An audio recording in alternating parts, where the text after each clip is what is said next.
Have you ever felt that cold, prickly sensation on the back of your neck, telling you that the world you built, the home, the marriage, the very air you breathe, is actually a lie? We spend years weaving our lives into someone else's, trusting that the person sleeping next to us is our greatest ally. But what happens when the mask slips? What happens when the person you call husband becomes a stranger the moment you turn your back? Tonight I'm going to tell you how my world shattered in a single evening, all because of a few whispered words and a laugh that I didn't recognize. It wasn't just a betrayal of the heart, it was a betrayal of my identity.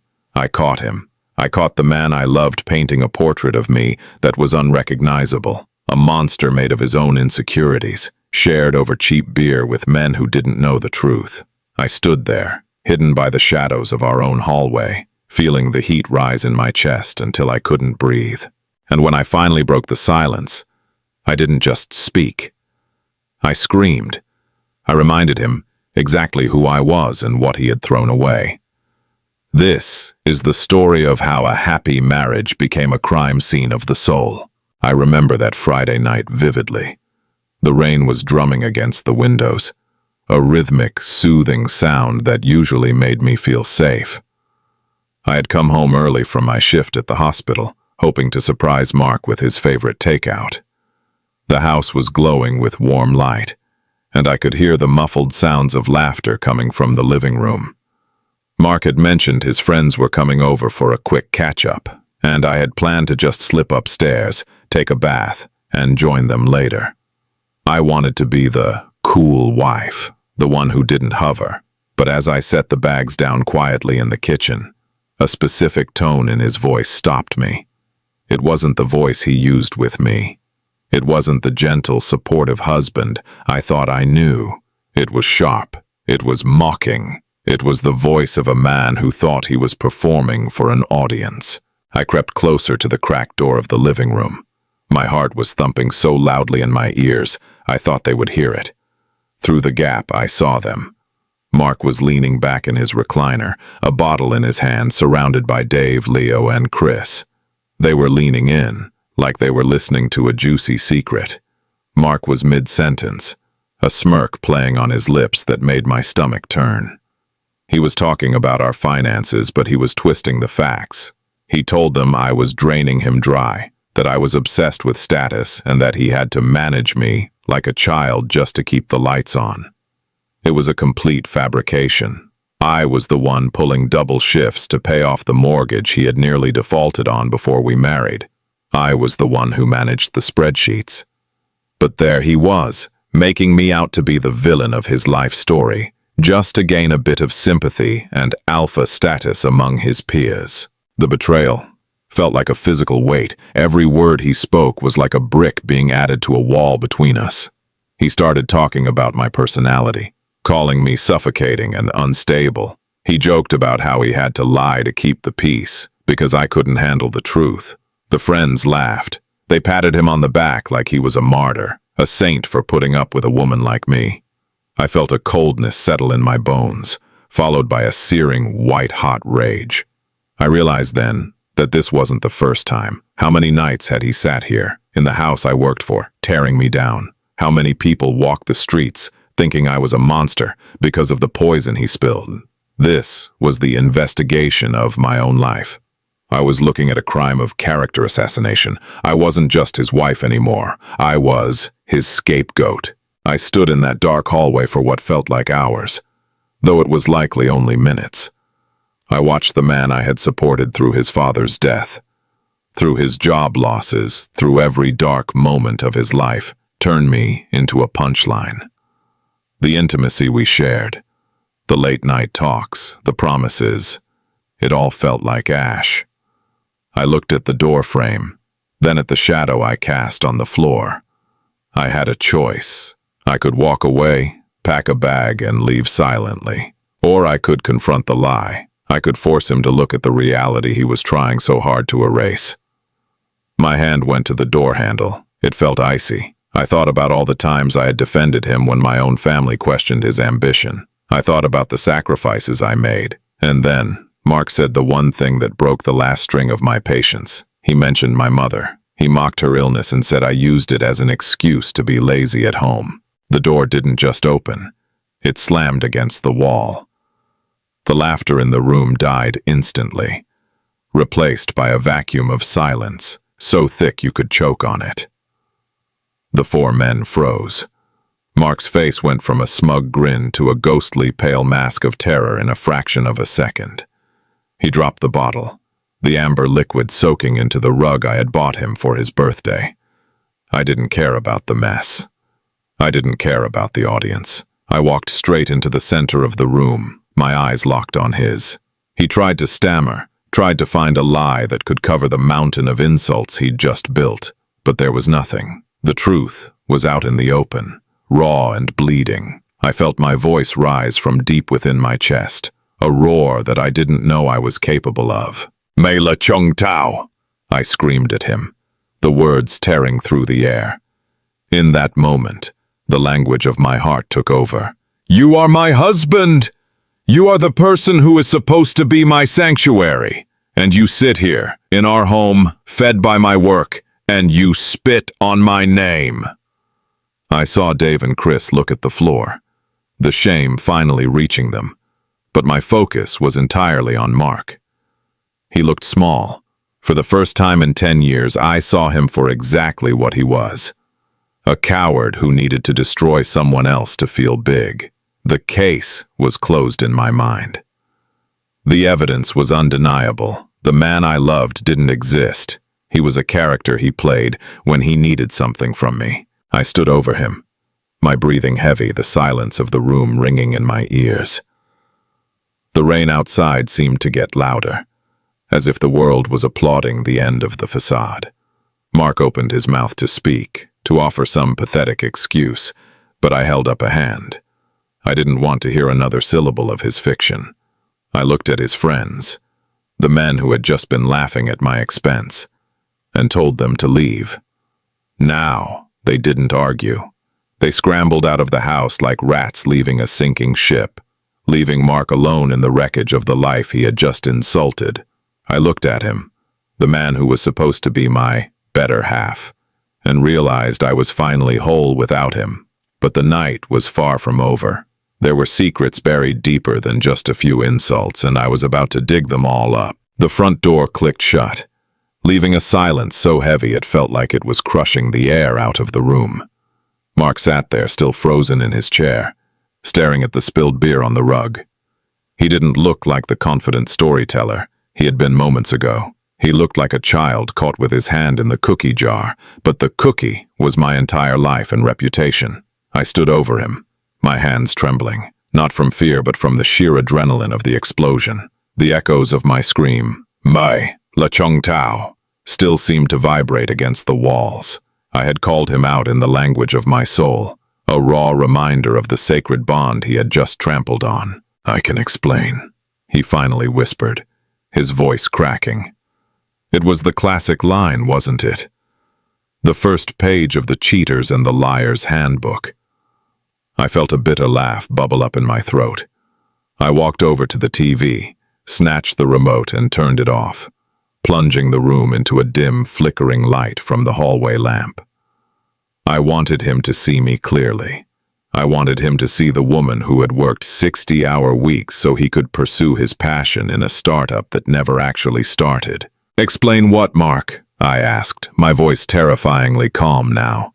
"Explain how I'm a suffocating weight around your neck. Explain how you're a martyr because you have to deal with my mother's illness. Or maybe you want to explain the math, the part where you told your friends you pay all the bills while I sit upstairs and spend your money.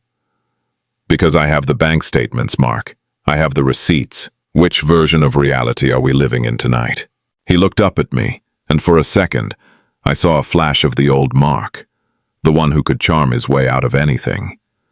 He tried to reach for my hand, but I stepped back as if his touch were toxic. "It was just guy talk, Sarah," he said, his voice gaining a bit of false confidence. "You know how it is, we were just drinking, blowing off steam. I didn't mean any of it. They were complaining about their wives, and I wanted to fit in. I exaggerated. It's what guys do." "To fit in?" I whispered. You sold my dignity for a few laughs from Dave and Leo.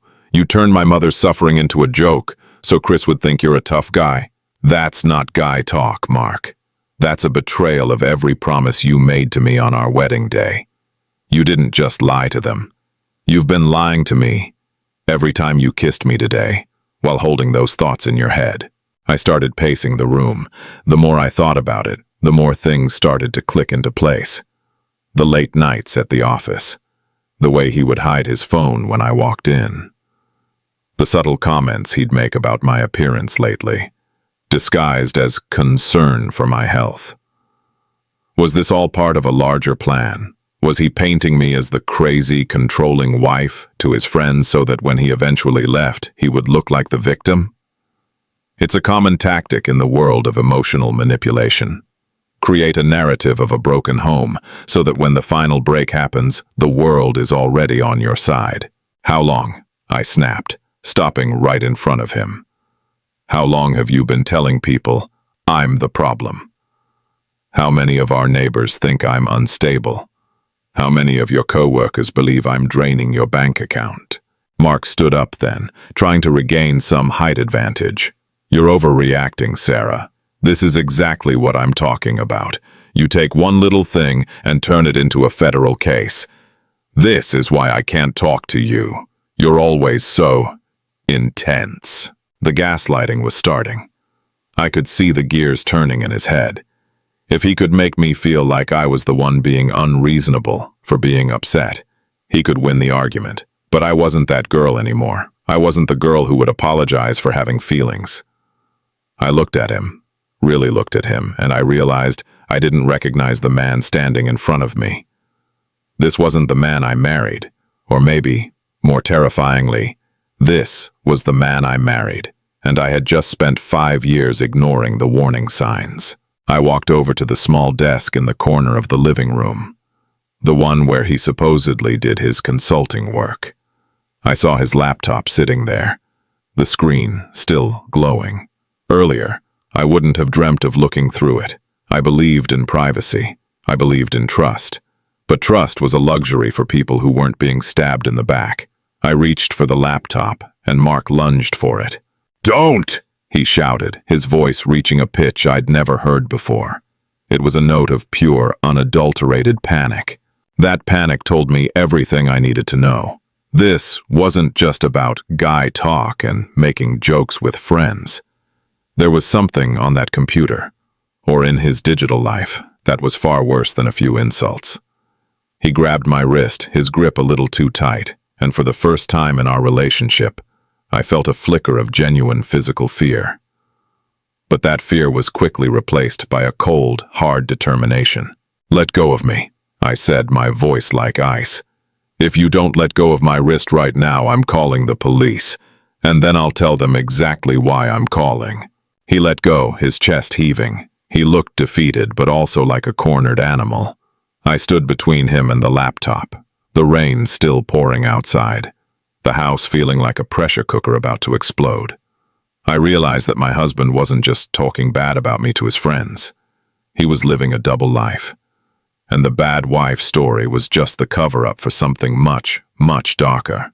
I looked at the laptop, then back at him. My heart was racing. I knew that once I opened that screen, there was no going back. My marriage was already over, but the truth was about to change my life forever. I thought about all the people who watched our lives from the outside, thinking we were the perfect couple. What would they say if they knew the truth? What would they say if they knew that the devoted husband was actually a master of disguise? I reached out my hand to the lid of the laptop. Mark was shaking his head, tears actually forming in his eyes. Tears of self-pity, I realized, not of regret. "Sarah, please," he whispered. "Don't do this. Some things are better left unsaid. If you open that, we can never fix this." "Mark," I said, looking him dead in the eye, "we aren't fixing this, we're autopsying it." I flipped the screen up. The display was still on. He hadn't even had time to close his tabs when his friends arrived. And there, staring back at me, wasn't just a spreadsheet or a work document. It was a message window. A message window filled with photos and a conversation that made the insults he'd said earlier seem like compliments. My breath hitched. My world didn't just shatter, it turned into dust. The light from the laptop screen reflected in my eyes, but I felt like I was looking into a dark abyss. My fingers felt numb as I scrolled through the messages. It wasn't just a brief flirtation or a one-time mistake. It was a structured, calculated archive of my destruction. Mark stood behind me, silent now, his breathing shallow. He knew the game was up. He had spent months, maybe years, building a digital fortress where I was the villain, and he was the hero of a tragedy that didn't exist. The messages were with a woman named Elena. I didn't recognize the name, but the content was unmistakable. He had sent her photos of our home, our private sanctuary, and described it as a gilded cage. He told her that I was controlling his every move, that I monitored his phone calls, and that he was terrified of my temper. He painted a picture of a man living under the thumb of a domestic tyrant. But then it got worse. He had shared photos of me, candid shots I didn't even know he'd taken, photos of me sleeping, photos of me crying after a long shift at the hospital, even photos of me in my pajamas, looking tired and worn out. Underneath one photo of me asleep, he had written, "The warden is finally resting. I can finally breathe for a second." I felt a wave of nausea so strong I had to lean against the desk. He wasn't just talking to her. He was selling her a fantasy where he was the victim of my abuse. He was using my vulnerability, my exhaustion from working to support us, as evidence of my instability. And Elena, she was playing the part of the savior, sending him messages of support, telling him he deserved better, telling him she was waiting for him to escape. "Who is she, Mark?" I asked, my voice barely a whisper. I didn't turn around. I couldn't look at his face yet. "She's just someone from a support group," he stammered. "An online forum for men in difficult marriages. It started as a way to vent, Sarah. I didn't think it would go this far. It was just nice to have someone listen without judging." "Support group?" I turned around then. The laptop still open, the screen glowing like a neon sign of his guilt. "You told her I hit you, Mark. I'm looking at a message from last Tuesday where you said I threw a vase at your head. I wasn't even home last Tuesday. I was on a 24-hour call at the clinic. Why would you say that? Why would you lie about something so horrific?" Mark looked down at his feet. His shoulders slumped. "I needed her to stay interested. I needed the attention. It was like a drug, Sarah. The more I made you the bad guy, the more she treated me like a king. It didn't feel like I was lying about you. It felt like I was writing a story where I finally mattered." The psychological depth of his betrayal was staggering. He wasn't just cheating in the physical sense, though I was certain that was coming or had already happened. He was cheating on our reality. He was rewriting our history to feed his own ego. He had taken the most intimate parts of our life and used them as fuel for a fake romance. He had sacrificed my safety and my reputation for a dopamine hit from a stranger on the internet. I scrolled further down. There were financial discussions. He had been telling her he was saving up an escape fund, which explained why the joint savings account had been stagnating despite my extra shifts. He had been skimming money, our money, to send her gifts. Flowers, jewelry, even a plane ticket. The business trip he took to Chicago last month. He wasn't meeting a client. He was meeting her. I felt a strange sense of clarity in that moment. The anger didn't go away, but it sharpened into a tool. I realized that the man I was married to was a sociopathic architect of lies. He had been playing a long game, and I was just a pawn in his narrative. My mind went back to the living room, to his friends laughing at his jokes. They weren't just guy talk participants. They were his beta testers. He was testing out his lies on them to see which ones stuck, which ones garnered the most sympathy, before he polished them for Elena. "How much did you spend, Mark?" I asked, my voice cold and surgical. "How much of the money I earned did you spend on this escape?" It wasn't that much, he lied, his reflex to deceive still fully operational. Don't lie to me again, I snapped. I'm looking at the Venmo history right now. You've sent her over $5,000 in the last 6 months. That was the money for my mother's surgery. That was the money we were supposed to use to help her. The realization hit me like a physical blow to the chest. He hadn't just insulted my mother to his friends. He had stolen the money meant for her health to fund a fantasy with another woman. This wasn't just a marriage falling apart. This was a crime of the heart and the wallet. I felt the house shrinking around me. Every piece of furniture, every photo on the wall, felt tainted by his presence. I looked at him, standing there in his expensive sweater, the one I'd bought him, and I felt a profound sense of disgust. "Get out," I said. "Sarah, let's talk about this." "Get out!" I screamed, the sound echoing through the house, louder than the rain. "Take your phone, take your laptop, and get out of this house before I call the police and show them every single lie you've told about me being violent. Because if you want to play the victim, I'll give you a reason to be a victim of the legal system." He saw the look in my eyes, the look of a woman who had nothing left to lose because he had already taken everything. And he finally moved. He grabbed his keys and his bag, moving with a frantic, desperate energy.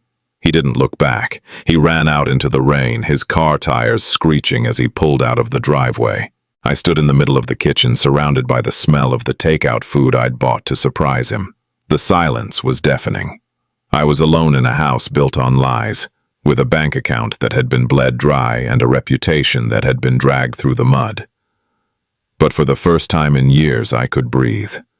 The warden was finally free. But as I sat down at the table, my head in my hands, a thought occurred to me. If he was capable of this, what else was he hiding? I looked at the desk where his laptop had been. He had taken it, but he had forgotten one thing in his haste: a small, encrypted USB drive that had fallen onto the floor during our struggle. The USB drive felt heavy in my palm, a small piece of plastic and metal that seemed to vibrate with the weight of the secrets it held. Outside, the storm had reached its peak. Thunder shook the floorboards, a low, guttural growl that matched the turbulence in my soul. I sat on the floor of the kitchen, the cold tiles seeping through my clothes, staring at that little drive. Mark was gone. His car long vanished into the rainy night. But he had left behind the one thing that could truly dismantle the mystery of who he was. A part of me wanted to crush it under my heel. I wanted to take a hammer to it, sweep the shards into the trash, and never look back. I had seen enough, hadn't I? I knew about the insults, I knew about Elena, and I knew about the stolen money for my mother's surgery. Wasn't that enough to walk away?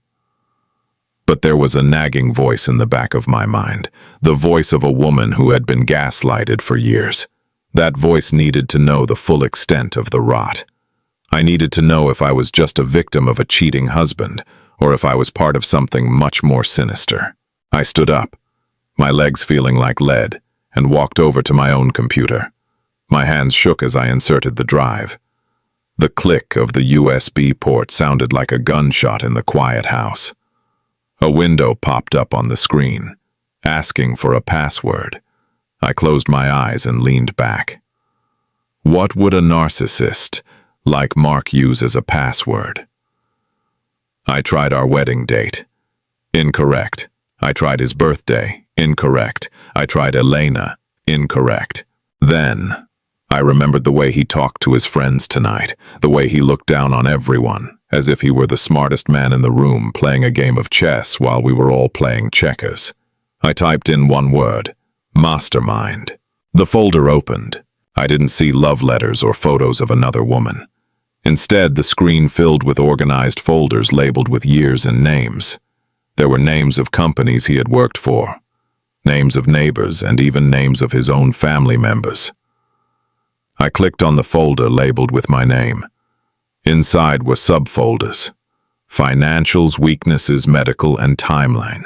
I clicked on timeline. It wasn't a diary. It was a strategy. He had mapped out our entire relationship from the day we met. He had notes on how to win me over, what my triggers were, and how to isolate me from my siblings.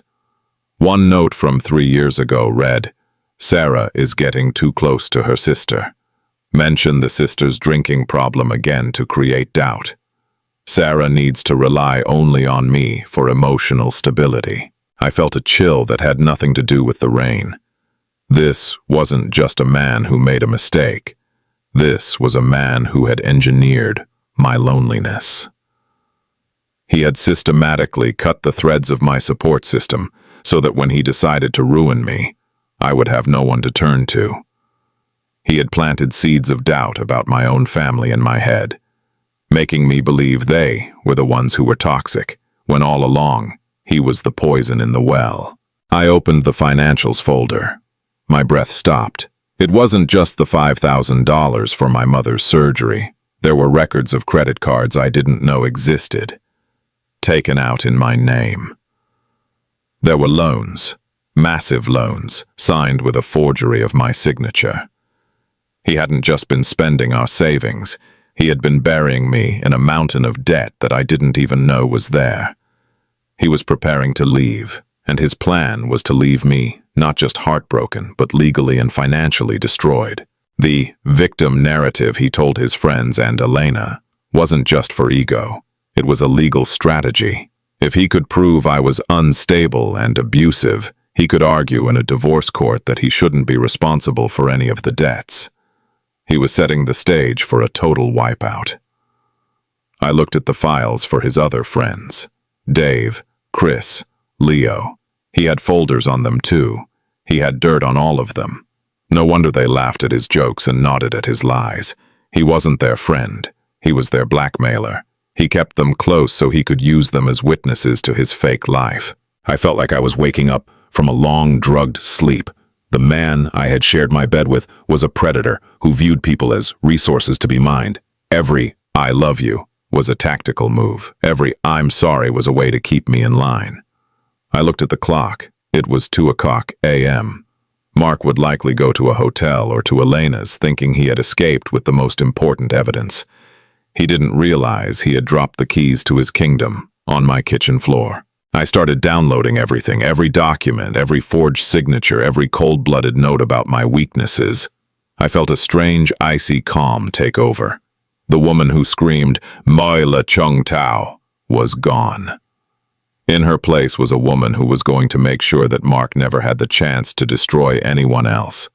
I realized that the case wasn't about a husband saying bad things about his wife. It was a case of long-term calculated fraud and psychological warfare.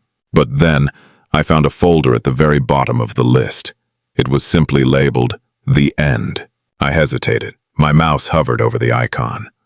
The rain outside had settled into a steady, rhythmic tap-tap-tap, like someone knocking on the door. I looked toward the front door, half expecting Mark to be standing there, his face pressed against the glass. But the house was empty, just me and the ghosts in the machine. I double-clicked the folder. Inside was a single video file. The thumbnail showed a dark room and a date from only 2 days ago. I clicked play. The video started with Mark sitting in front of a camera, looking directly into the lens. He wasn't smirking. He wasn't crying. He looked empty. "If you're watching this," he said, his voice flat, "it means the plan has failed. It means Sarah finally looked behind the curtain. And if that's the case, then there's only one way this story ends." My heart hammered against my ribs. What did he mean? Was this a confession or was it a threat? I leaned closer to the screen, my eyes wide, trying to catch every detail of the room behind him. It looked like a basement. Not our basement, but somewhere old, with stone walls and flickering lights. "Sarah," he continued on the video, a small, twisted smile appearing on his face. "You always were too smart for your own good. But you're too late. The money is gone. The house isn't yours anymore, and the people you think are your friends, they've already signed the statements. I wrote for them." He leaned into the camera, his eyes burning. "I didn't just want to leave you. I wanted to erase you. The video cut to black. The screen remained black, but my reflection in the monitor looked like a ghost. Mark's words, "I wanted to erase you," hung in the air like a poisonous fog. I felt the sudden, frantic urge to check the locks. I stood up so quickly my chair flipped over, the clatter echoing like a gunshot through the empty house. I ran to the front door, my hands fumbling with the deadbolt.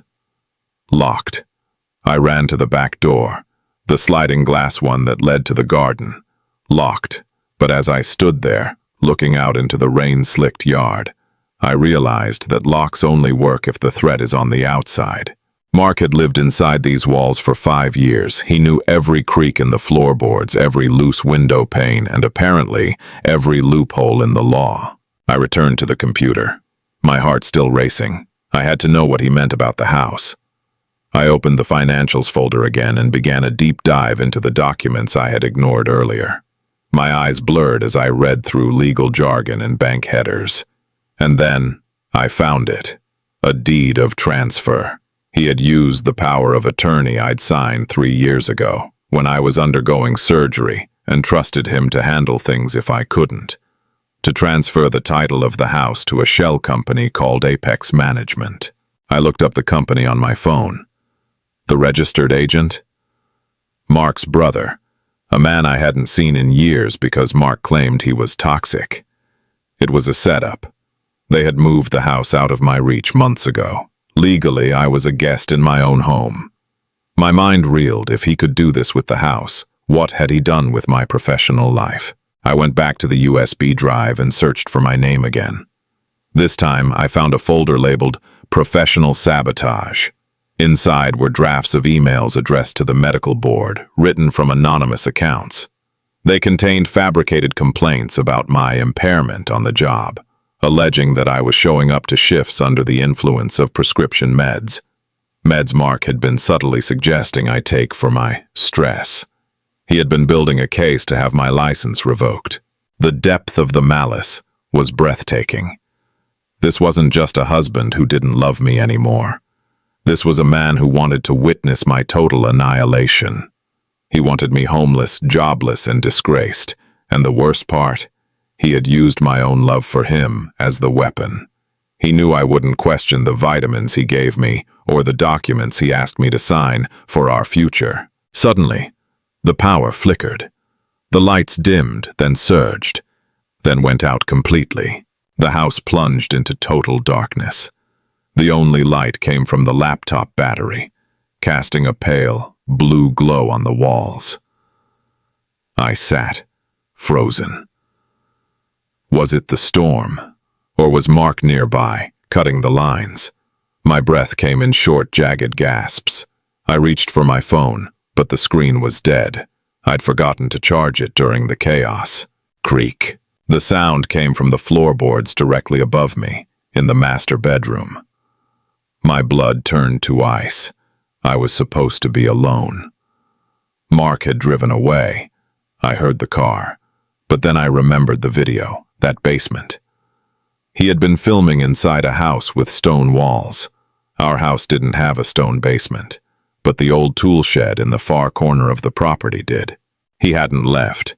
He had just moved his car down the street and doubled back through the woods. He was in the house. I realized I was a target in a dark room with a glowing screen. I slammed the laptop shut, plunging myself into total blackness. I stayed perfectly still, listening. The rain continued to drum against the roof, but underneath it, I heard it again, a slow, deliberate step. Mark knew exactly where the squeaky floorboards were. He was avoiding them. He was hunting. I didn't have a weapon. I wasn't a violent person. I was a healer, but as I felt the cold weight of the USB drive in my pocket, I realized that the truth was the only weapon I had left. If I could get to the kitchen, I could find a knife. If I could get to the garage, I could get to my car. But to do either, I had to move through the dark. I began to crawl, my hands feeling the familiar texture of the rug. I knew this house by heart. I moved toward the hallway, my ears straining. Thump! A heavy object hit the floor upstairs. Was he trying to scare me? Was this more psychological warfare, or was he looking for something? The USB drive. He must have realized he dropped it. I reached the kitchen island. My hand brushed against a cold metal surface. The block of steak knives. I pulled one out, the serrated edge feeling sharp against my thumb. It wasn't much, but it was a start. "Sarah?" His voice drifted down from the top of the stairs. It wasn't the screaming, angry voice from earlier. It was the voice he used when he was concerned. The voice he used to gaslight me into believing I was the one with the problem. "Sarah, I know you're in there. I'm sorry about the lights. The storm must have knocked a branch onto the transformer. I came back because I was worried about you being alone in the dark." The sheer audacity of his lie made my skin crawl. He was still playing the role. Even now in the dark, with no one watching but the shadows, he couldn't stop the performance. "I found your little drive, Sarah," he continued. I could hear him moving down the stairs now, one slow step at a time. "I know you looked at it. You weren't supposed to see that yet. It wasn't ready. You've ruined the surprise." I backed away into the laundry room, the smallest room in the house with the sturdiest door. I slipped inside and locked it just as I heard his footsteps hit the hardwood of the kitchen. "Sarah," he said, his voice right on the other side of the thin wooden door. "Give me the drive. We can still fix this. I can talk to the bank. I can tell the board the emails were a mistake. We can go back to how it was. Just open the door." I gripped the knife, my knuckles white. I knew the truth now. There was no going back. The man on the other side of the door was a ghost, a hollow shell of lies. "Why, Mark?" I whispered, my voice trembling. "Why did you want to erase me?" "I loved you." There was a long silence. For a moment, the only sound was the rain. Then he spoke, and his voice had changed. It was flat, devoid of any emotion. "Because you were the only one who actually knew me, Sarah, and as long as you existed, I was never really free to be whoever I wanted to be. You were the witness to my failures, and I hate witnesses." The door handle rattled.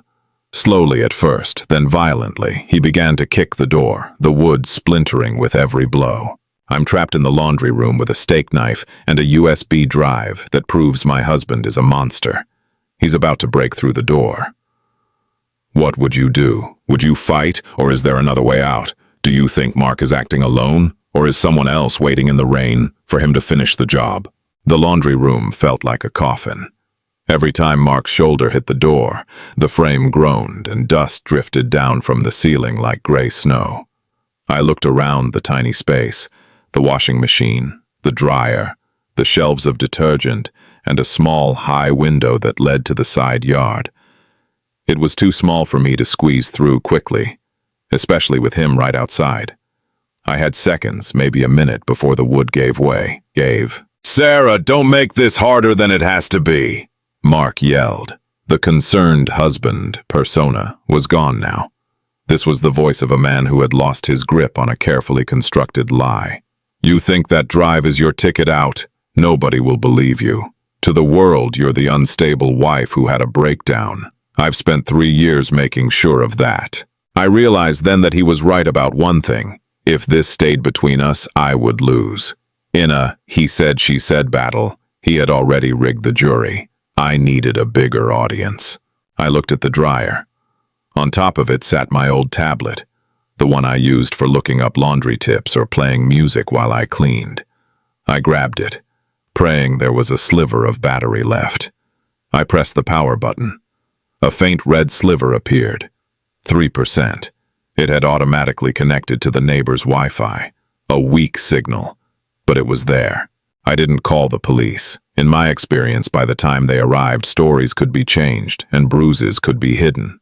I did something Mark would never expect. I opened my social media app and hit go live. The wood of the door splintered. A crack appeared near the handle. "You want to erase me, Mark?" I whispered, looking at the lens. "Let's see you try to erase the whole world." I started talking. I didn't scream. I spoke with the clinical precision of the doctor I worked so hard to become. My name is Sarah Thompson. I am currently locked in my laundry room at 42 Oak Street. My husband Mark is trying to break down the door. He has stolen my mother's surgery money, forged my name on loans, and is currently trying to physically silence me because I found the evidence on this drive. The door buckled. Mark's hand reached through the hole, fumbling for the lock. "Look at him," I said, turning the tablet toward the door. The lock turned, the door swung open. Mark stood there, his hair damp, his eyes wide and bloodshot. He looked like a beast, but the moment he saw the glowing screen of the tablet, he froze. He saw his own face reflected in the live feed. He saw the view count climbing. 50, 100, 300 people watching from the safety of their own homes. "What are you doing?" he hissed, shielding his face. "I'm telling the truth, Mark. Say hello to Dave. Say hello to your brother. They're all watching. I just sent the link to your Elena, too. I think she should know what her hero looks like when he's cornered." Mark took a step back. The digital gaze of hundreds of strangers was a weapon he didn't know how to fight. He could manipulate one person in a dark room, but he couldn't manipulate a crowd. He tried to lung for the tablet, but I darted around the washing machine. "If you touch me, they see it," I warned. "If you kill me, they see it. You wanted to be a mastermind, Mark. A mastermind doesn't get caught on camera breaking down a laundry room door to attack his wife." He stopped. The silence that followed was different than before. It wasn't the silence of fear. It was the silence of a man realizing his entire world had just collapsed. The victim narrative was dead. The unstable wife story was gone. In the court of public opinion, he had just been caught in the act. "Sarah, turn it off," he pleaded, his voice returning to that pathetic, whiny tone. "We can talk. I'll give the money back. I'll fix the deed. Just turn it off." "It's too late for turning it off, Mark. You said it yourself. I'm the witness to your failures. But now, I'm not the only one." Suddenly, the sound of sirens began to wail in the distance. Someone watching the stream had called it in. The red and blue lights began to dance against the rain-streaked windows of the kitchen. Mark looked at the window, then back at me. For a second, I saw a flash of genuine hatred in his eyes, a look so cold it made the steak knife in my hand feel useless. He didn't wait for the police. He turned and ran, not toward the front door, but toward the back of the house, disappearing into the darkness of the yard. I sank to the floor, the tablet still in my hand. The battery died, the screen going black, but the damage was done. I was safe. But as I sat there in the dark, I remembered the USB drive. I remembered the folder labeled "The End." Mark had said the money was gone, and the house wasn't mine. If he was running now, where was he going? And who was waiting for him? I realized that while I had won the battle in the laundry room, the erasing he talked about might have already been set in motion. He hadn't just been stealing from me. He had been involved with people far more dangerous than a disgruntled husband. The flashing lights of the police cruisers turned my living room into a surreal disco of red and blue. Officers were moving through the house, their heavy boots thumping on the hardwood, their flashlights cutting through the lingering shadows. One officer was taking my statement, his pen scratching against a notepad, but my eyes were fixed on the kitchen counter. The burner phone was still there, vibrating silently now, its screen illuminating the word "The Office" over and over again. I had told the police about the confrontation, the live stream, and Mark's flight into the woods. But I hadn't mentioned the burner phone. Not yet. There was a part of me, the part that had been trained to diagnose and investigate, that knew the police might see this as a simple domestic dispute. They didn't see the architecture of the lies I had uncovered on that USB drive. They didn't know about the office. When the officer turned to consult with his partner, I slipped away into the kitchen. I picked up the phone. It was cold, cheap and felt heavy with implications. I looked at the call log, dozens of outgoing calls to the same number, all lasting less than 30 seconds. These weren't conversations, they were reports. I looked at the officer's back. Then, I did something impulsive. I hit answer and held the phone to my ear, staying as quiet as a grave. "Report," a voice said on the other end. It wasn't a voice I recognized. It was deep, modulated, and completely devoid of any human warmth. I didn't speak. I didn't even breathe. "Mark," the voice prompted, a slight edge appearing in the tone. "The feed went dead. We saw the live stream. You were told to keep the asset contained, not to create a public spectacle. The cleanup crew is already 10 minutes out. If you've compromised the data, you are no longer an employee. Do you understand?" My heart stopped. The asset, was that me? Was I a project to them? And cleanup crew? That didn't sound like a team of lawyers or accountants. That sounded like something much more permanent. I realized with a jolt of terror that Mark hadn't just been lying for his own ego. He was working for someone. The mastermind folder wasn't just his personal diary. It was a dossier he was being paid to compile. "The asset is still in the house," the voice continued, taking my silence for Mark's compliance. "The police presence is a variable we didn't account for. Exit the area. The office will handle the digital footprint. We've already initiated the wipe on her bank accounts and the professional board server. By morning, Sarah Thompson will not exist on paper. Secure the drive and get to the extraction point." The line went dead. I stood there, the burner phone slipping from my fingers. I looked at the police officers in my living room. They thought they were protecting a victim of domestic abuse. They didn't realize they were standing in the middle of a corporate or political hit job. Mark wasn't just a bad husband, he was a scout, a hunter, and the office was currently erasing my life from the outside in. I ran back to my laptop, which I had hidden under the laundry basket. I needed to see if the voice was telling the truth. I tried to log into my bank account. "Access denied. User does not exist." I tried to log into my hospital portal. Invalid credentials. I searched for my own name on the state medical board's website. No records found. It was happening. They weren't just taking my money. They were deleting my history. In the digital age, if the systems say you don't exist, you don't. Mark's insults to his friends, his guy talk, the lies to Elena, those were all just smoke and mirrors to keep me distracted, while the real work was being done. He had been studying my weaknesses, not just to hurt my feelings, but to find the best way to delete me without leaving a trace. "Ma'am, are you okay?"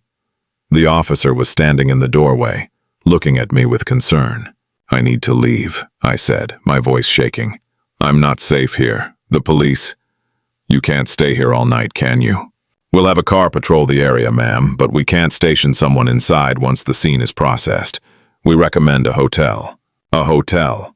If I went to a hotel, I'd have to use a credit card linked to an identity that was currently being scrubbed from the earth. I would be tracked the moment I swiped." I looked at the USB drive in my hand. It was the only thing they didn't have. It was the only copy of the truth that existed. I realized I couldn't trust the police, not because they were bad, but because they were outmatched. They were looking for a runner in the woods, while a digital ghost was dismantling my life from a server room miles away. I needed to get to the one person Mark had tried the hardest to keep me away from, my sister. He had spent years telling me she was an addict, a liar, a danger to my sanity. But looking at the weakness folder earlier, I realized he only said those things because she was the only one who saw through him. She was a cybersecurity expert. She was the one person who could fight the office. I looked out of the window. A black SUV with tinted windows had just pulled up across the street. It wasn't a police car. It didn't have any markings. Two men in dark coats were sitting inside, watching the house. The cleanup crew had arrived. "Officer," I said, grabbing his arm, "I need you to escort me to my car, right now." I'm sitting in my car, the engine idling, watching that black SUV in the rearview mirror. I have no money, no professional license, and my husband is somewhere in the trees watching me. My sister's house is 2 hours away. Do you think I can make it before the office finds a way to stop my car remotely? And who do you think is really running the office? A company I worked for or someone I haven't even met yet? The police escort only lasted until the edge of our neighborhood. The officer gave me a sympathetic nod and a wave, his cruiser turning back to the safety of the precinct. I was alone. In my rearview mirror, the black SUV didn't follow me immediately. It lingered under the glow of a street lamp, a silent predator, waiting for the right moment to pick up the scent. I didn't take the highway. I knew that on the open road, with traffic cameras and license plate readers, I'd be a glowing dot on a map for the office. I stayed on the back roads, the winding paths that cut through the dense forests of the county. My hands were white-knuckled on the steering wheel. Every time a pair of headlights appeared behind me, my heart leapt into my throat. My phone, the one I'd left on the passenger seat, started to buzz. It wasn't the burner phone. It was my personal one. A message appeared on the lock screen. It was from my own number. "Don't go to Chloe's, Sarah. We're already there." The breath hitched in my chest. They had my cloud account. They were reading my thoughts before I could even act on them. If they were at my sister's house, I was driving straight into a trap. But was it a lie? Mark knew that fear was my biggest trigger. He had documented it in his files. This could be a tactical move to keep me isolated, to keep me wandering the dark roads until my gas ran out. I looked at the dashboard. Half a tank.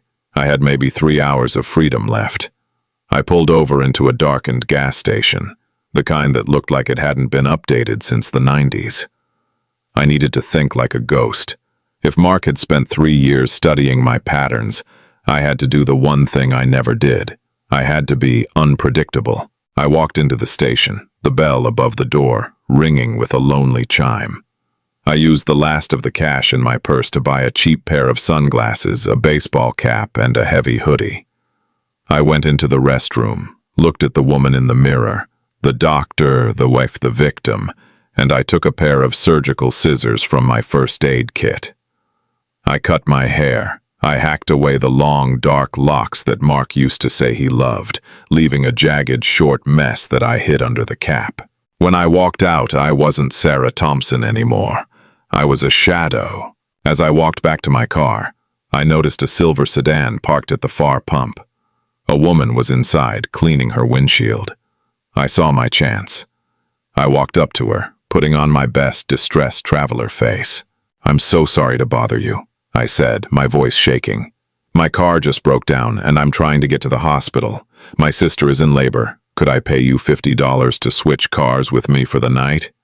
Mine is a newer model. It just has a faulty alternator. You can have it. I just need to get there." It was a crazy ask. It was a lie. But the woman looked at my doctor ID, the physical one they hadn't been able to delete yet, and she saw the desperation in my eyes. She was a nurse, as it turned out. She understood. 10 minutes later, I was driving away in a beat-up silver sedan with a cracked windshield, leaving my GPS-tracked SUV behind. I didn't go to Chloe's, not directly. I drove to a public library in a small town 2 towns over. I sat in the parking lot, using the free Wi-Fi from the car. I didn't log into any of my accounts. Instead, I accessed a hidden forum that Chloe had told me about years ago, a place for whistleblowers and digital refugees. I posted a single string of numbers, the coordinates of our childhood treehouse, and a timestamp, 3:00 a.m. If Chloe was safe, and if she was monitoring the shadow web like she always did, she would know what it meant. It was the only place Mark didn't know about. We had found that old spot after he had already started isolating me. It was our secret. As I waited for the time to pass, I opened the USB drive one more time on my tablet.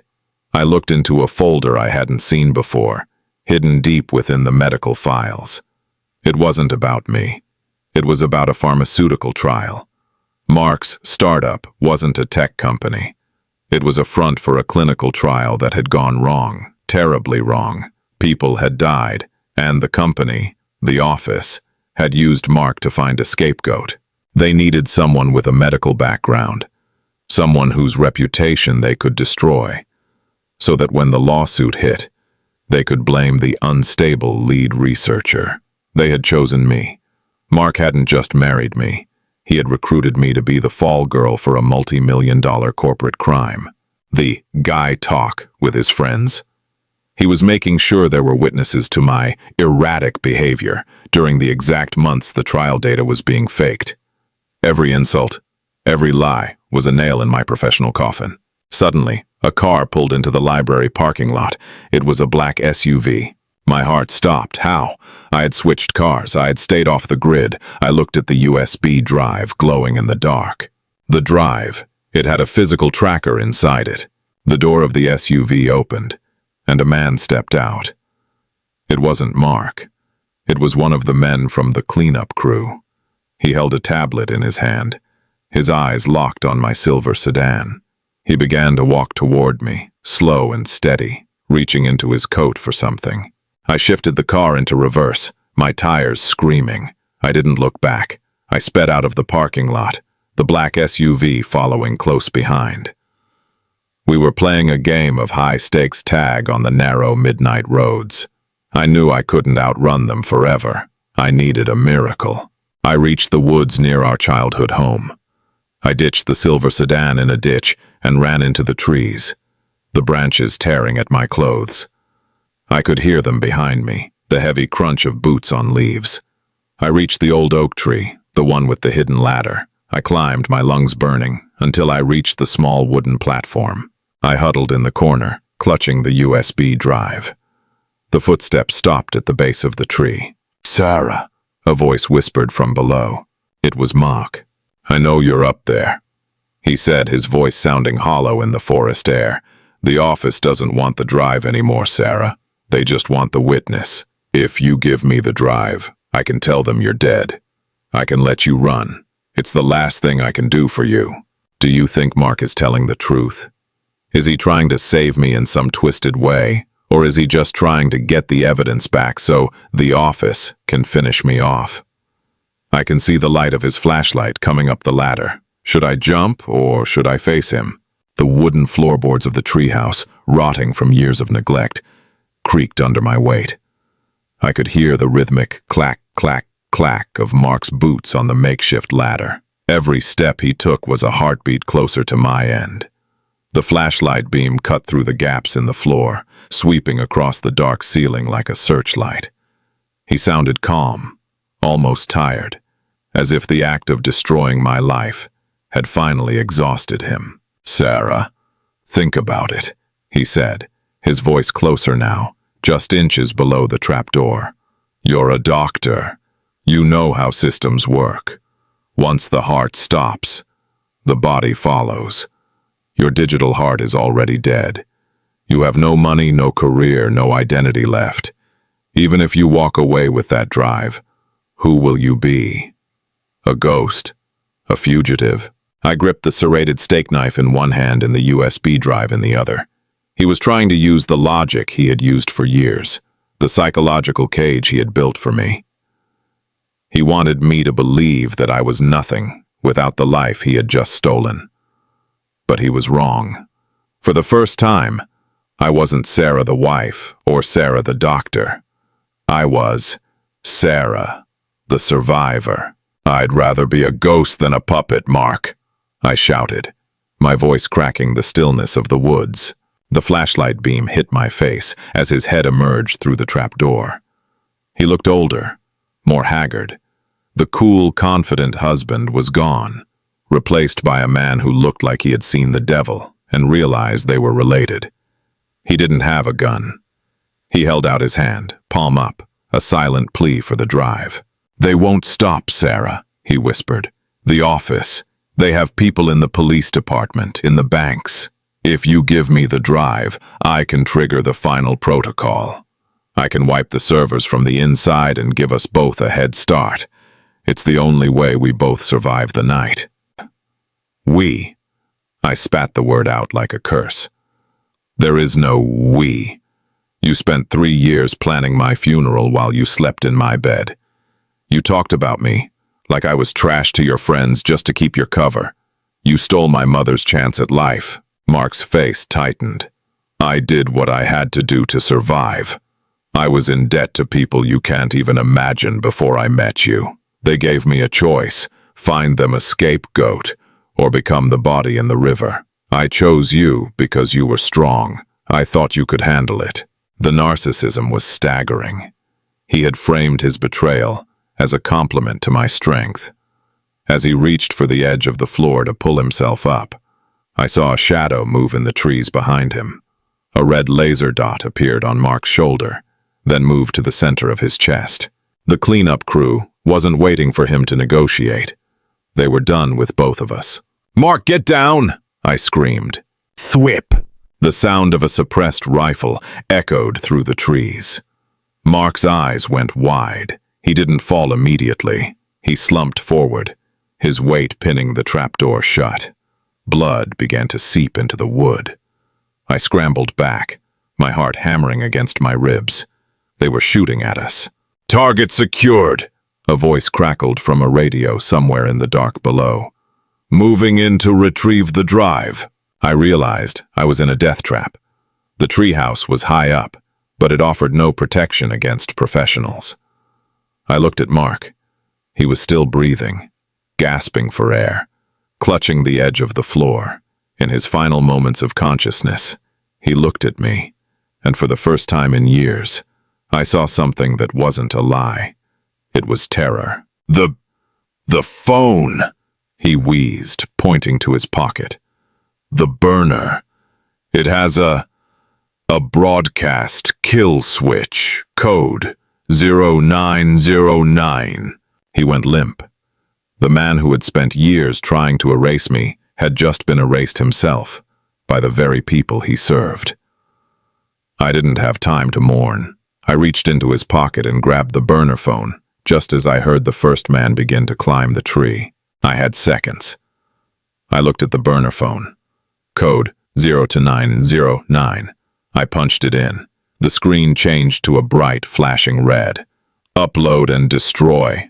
I plugged the USB drive into the phone's charging port, using an adapter I'd kept in my hoodie. This was the gamble. If I hit yes, the contents of the drive, the evidence of the pharmaceutical deaths, the forgeries, the names of the office executives, would be blasted to every major news outlet and law enforcement agency on Chloe's preset list. But it would also ping my exact location to every server they owned.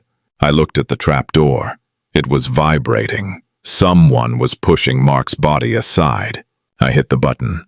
Uploading. 10%, 20%. The trapdoor flew open. A man in a tactical mask pulled himself up, his suppressed pistol aimed directly at my head. "Give me the drive, Sarah. Now." I held the phone over the edge of the treehouse, over the 30-foot drop. "It's already sending. If you kill me now, the signal stays active. If you let me talk, I might tell you how to stop it." It was a lie. There was no stopping it. But I needed time. The progress bar crawled. 50%, 60%. The man stepped closer, the floorboards groaning under his weight. "You're bluffing. You don't have the stomach for this." "Try me," I said, my voice as steady as a surgeon's hand. "I've already lost my husband, my career, and my house tonight. What exactly do I have left to fear?" The upload is at 90%. The man is steps away from me, and I can hear more of them surrounding the tree. But then, a new sound breaks through the woods. The heavy, rhythmic thumping of a helicopter. And it's not the police. Is it the office coming to finish the job? Or has Chloe finally arrived with the cavalry? What would you do if the upload fails at 99%? The air in the treehouse whipped into a frenzy as the helicopter descended, its searchlight blinding the man in the tactical mask. He squinted, shielding his eyes, his pistol wavering for a split second. That second was all I needed. The burner phone vibrated in my hand with a final long pulse. The screen turned green. Upload complete. Global distribution initiated.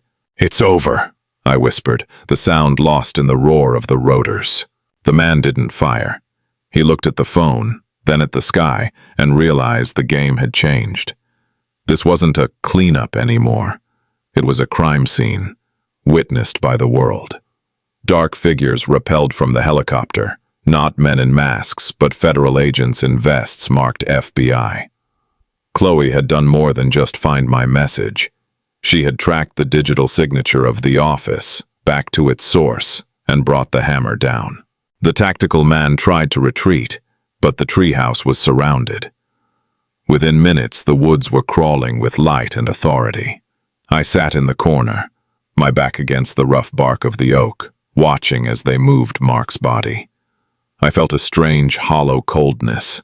I had won, but the cost was a life I would never get back. In the weeks that followed, the contents of that USB drive tore through the corporate world like a wildfire. The office was revealed to be a subsidiary of a pharmaceutical giant that had been suppressing data on a lethal drug. Dozens of executives were indicted. The professional sabotage against me was traced back to Mark's forged emails, and my medical license was not only restored, but honored with an apology from the board. The house was returned to me after a grueling legal battle, but I didn't stay. I couldn't sleep in a place where every floorboard reminded me of a man who viewed me as a variable to be managed.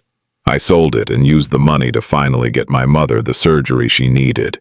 I learned a hard lesson that night. Sometimes the person you think is your sanctuary is actually the storm. Mark tried to erase me, but in doing so, he forced me to find a version of myself that was unbreakable. I am no longer the woman who listens from the shadows. I am the woman who speaks in the light. This story is a reminder to trust your instincts. If something feels like a lie, it probably is. Don't let anyone rewrite your reality. You are the only author of your life story. If you enjoyed this journey and want to hear more stories of mystery, betrayal, and the strength of the human spirit, please hit the like button and subscribe to the channel. Don't forget to click the notification bell so you never miss a midnight tale. Thank you for listening, and stay safe out there.